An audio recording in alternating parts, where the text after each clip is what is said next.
Okay, this is chapter 8 of Good Girl, Bad Blood. 8. Photos? Yes, recent photos of him, Pip said, looking between the two of them, the large kitchen clock counting the silence. But the ticks felt far too slow, as though she were somehow moving faster than time, a feeling she hadn't had in a while, one she missed. I'm guessing you don't have any photos of Jamie from the memorial. What he was wearing? No, Joanna said, unlocking her phone and flicking through her photos. But I did take lots on Jamie's birthday last Thursday. One where his face shows clearly? Here, have a look. Joanna passed her phone across the table. There's several if you scroll left. Connor moved his chair closer to look over Pip's shoulder at the screen. The first photo showed Jamie on his own on the other side of the kitchen table from where Pip now sat. His dark blonde hair was pushed to the side and he was grinning, an overly wide grin that stretched into his rosy cheeks as his chin glowed orange from the lit candles on the birthday cake below.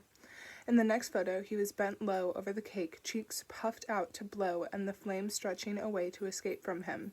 Pip swiped. Now Jamie was looking down at the cake, a long gray knife in his hand with a red plastic band between handle and blade. He was sticking the point of the knife into the center of the cake, parting the creamy white frosting. Next photo, and the first slice was cut, Jamie looking up, smiling directly at the camera. Then the cake was gone, replaced by a present in Jamie's hands, the silver-spotted wrapping paper half ripped off. Oh yeah, Connor snorted, Jamie's face when he realized Dad bought him a Fitbit for his birthday. It was true. Jamie's smile did seem tighter, more strained here. Pip swiped again, but next was a video that started to play as her thumb brushed across it. Connor was in the frame now, the two brothers together, Jamie's arm draped around Connor's shoulders. The frame was swaying lightly, rustling sounds of breathing behind it. Smile, boys, Joanna was saying through the phone. We are, Jamie mumbled, trying not to ruin his smile for the photo. What's it doing?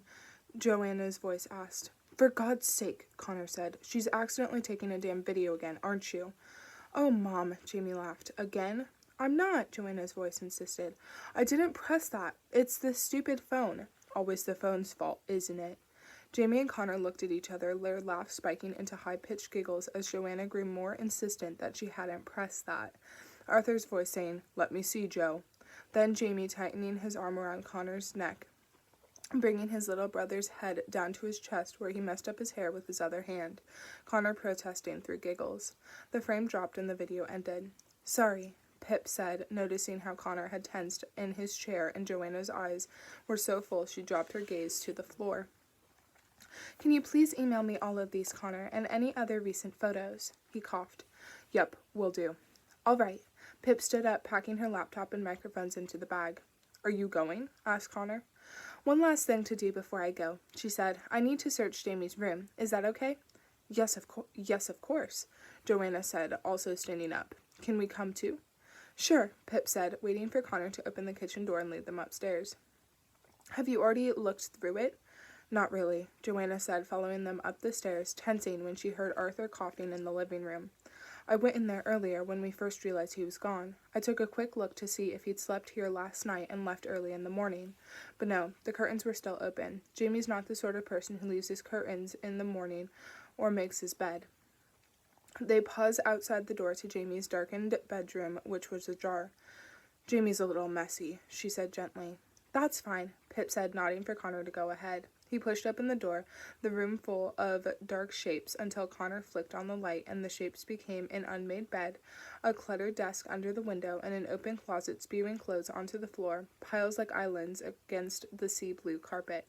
Messy was one word for it. Can I, yeah, do whatever you have to do. Right, Mom? Said Connor. Right, Joanna said quietly, staring around the place from which her son was most missing.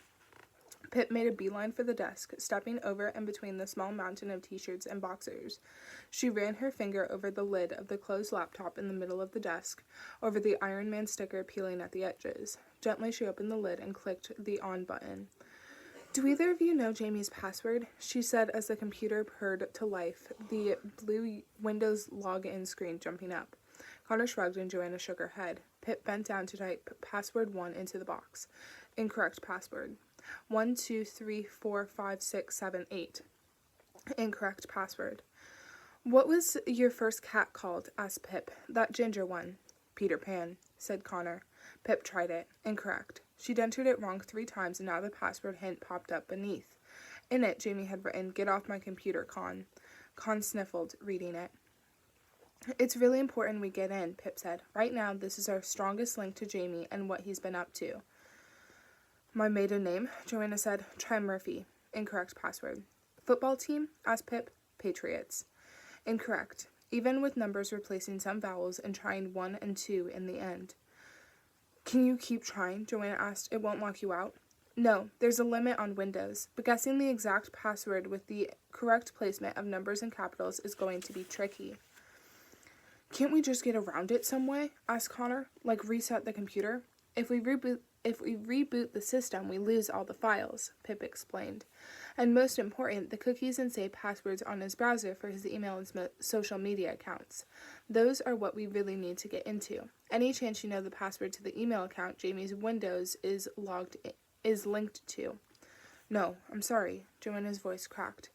"I should know these things about him. Why don't I know these things? He needs me, and I'm no help to him." "It's okay." Pip turned to her. "His password could be anything. We'll keep trying until we get in. Or I could try to contact a computer expert who might be able to brute force it." Joanna seemed to shrink again, hugging her own shoulders. "Joanna," said Pip, standing up, "why don't you try some passwords while I keep searching? Try to think of Jamie's favorite places, favorite foods, vacations you've been on, anything like that. And try variations of each one, lowercase, capitals, replacing letters with numbers, a 1 or 2 at the end." "Okay." Her face seemed to brighten just a little at having something to do. As Pip moved on, checking the 2 desk drawers on either side. One held pens and a very old dried-up glue stick. The other, a pad of ad paper and a faded folder labeled College Semester 1. "Anything?" Connor asked. Pip shook her head, dropping to her knees to lean across Joanna's legs so she could reach the trash can beneath the desk. She pulled it out. "Help me with this," she said to Connor, fishing out the contents one by one. An empty can of deodorant, a crumpled receipt. Pip unfolded it. It was for chicken mayo sandwich on Tuesday the 21st at 2:23 p.m. from the Stop and Shop on Main Street. Beneath that was a Cheetos bag flaming hot flavor. Sticking to the grease on the outside of the bag was a small slip of lined paper. Pip unpeeled it and spread it open. Written on the paper in blue ballpoint pen were the words Hillary F. Wiseman, left 11. She held the paper up to Connor. "Is this Jamie's handwriting?" Connor nodded. "Hillary Wiseman." Pip said. "Do you know her?" "No," Connor and Joanna said at the same time. "Never heard that name," Joanna added. "Well, Jamie must know her. Looks like this note was recent." "Yes," Joanna said. "We have a cleaner, comes every 2 weeks. She's coming on Wednesday, so everything in that waste paper basket is from the last 10-11 days. Let's look up this Hillary. She might know something about Jamie." Pip pulled out her phone. On the screen was a text from Kara. "Ready for Stranger Things soon?" "Shit." Pip quickly fired back. "I'm so sorry. I can't tonight. I'm at Connor's house. Jamie has gone missing. I'll explain tomorrow." "Sorry." Pip pressed send and tried to ignore the guilt, clicking on the browser and bringing up whitepages.com. She typed in Hillary F. Wiseman and Connecticut and searched. "Bingo," she said when it came up. "We have a Hillary F. Wiseman who lives in Fairview, Connecticut. But wait, it's saying her age is 80 plus and she has no current address. Hold on." Pip opened another tab and Googled the name along with Fairview and obituary. The first result was from the Fairview Mail, gave her the answer she was looking for. "No, that can't be the right Hillary. She died in 2008, age 84. Must be someone else with that name. I'll look into it later." Pip spread the scrap of paper between her fingers and took a photo of it with her phone. "You think it's a clue?" Connor asked. "Everything's a clue until we discount it," she replied. There was just one last thing in the trash, an empty brown paper bag scrunched up into a ball.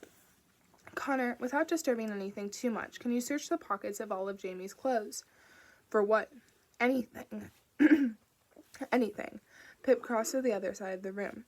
She stopped and looked at the bed with its blue-patterned duvet, and her foot nudged something on the floor. It was a mug, the sugar-encrusted remains of coffee coating the bottom. But the remains weren't moldy yet. The handle had broken off and was lying a few inches away. Pip picked them up to show Joanna. "Not just a little messy," Joanna said, quite affectionate in her voice. "Very messy." Pip placed the mug handle inside on the bedside table where it had probably been knocked from in the first place. Just tissues and spare change, Connor reported back to her. No luck here, Joanna said, typing away at the keyboard, the clack of the enter key louder and more desperate each time she tried. On the bedside table, now in addition to the broken mug, was a lamp, a battered copy of Stephen King's The Stand, and the cord of an iPhone charger. There was one drawer below, before the table split into 4 rickety legs, and Pip knew that that drawer would probably be where Jamie kept his more private items. She turned her back to block Connor and Joanna from seeing what she was doing, just in case, and pulled the drawer open. She was surprised to find there were no condoms or anything like that. There was Jamie's passport, a set of tangled white earphones, a bottle of multivitamins with added iron, a bookmark shaped like a giraffe, and a watch. Pip's attention was immediately drawn to the last item for one reason only. It couldn't have belonged to Jamie. The delicate leather straps were a blush pink color, and the case was shiny rose gold, with a cuff of metallic flowers climbing up the left side of the face. Pip ran one finger over them, the petals spiking into it. "What's that?" asked Connor. "A lady's watch." She spun around. "Is this yours, Joanna? Or Zoe's?" Joanna came over to inspect the watch. "No, neither of ours. I've never seen it before. Do you think Jamie bought it for someone?" Pip could tell Joanna was thinking of Nat, but if ever there was a watch less suited to Nat De Silva, it was this one. "No," Pip said. "It's not new. Look, there are scratches along the case." "Well, whose watch is it then? That Hillary's?" asked Connor. "Don't know," Pip said, placing the watch carefully back in the drawer. "It could be significant. It could mean nothing. We just have to see. I think we're done. For now." She straightened up. "Okay, what's next?" Connor asked, eyes falling restlessly on hers. "That's all we can do here for tonight," Pip said, looking away from the disappointment creasing Connor's face. Had he really thought she was going to solve this in just a few hours? "I want you two to keep trying to crack that password. Write down all the possibilities you try. Try Jamie's nicknames, favorite books, films, where he was from, anything you can think of. I'll research a list of typical password elements and combinations and give that to you tomorrow to help narrow it down." "I will," Joanna said. "I won't stop." "And keep checking your phone," Pip said. "If that message ever delivers to him, I want to know right away." "What are you going to do?" Connor asked. "I'm going to write down all the info I have so far, do some editing and recording, and draft the announcement for the website. Tomorrow morning, everyone is going to know that Jamie Reynolds is missing." They both gave her quick, awkward hugs at the front door, and then Pip stepped out into the night. She looked over her shoulder as she walked away. Joanna had already gone inside, heading back to Jamie's computer, no doubt. But Connor was still there, watching her leave, looking like the scared little boy Pip once knew. Scrap of paper found in Jamie's trash can. And that's what it looks like.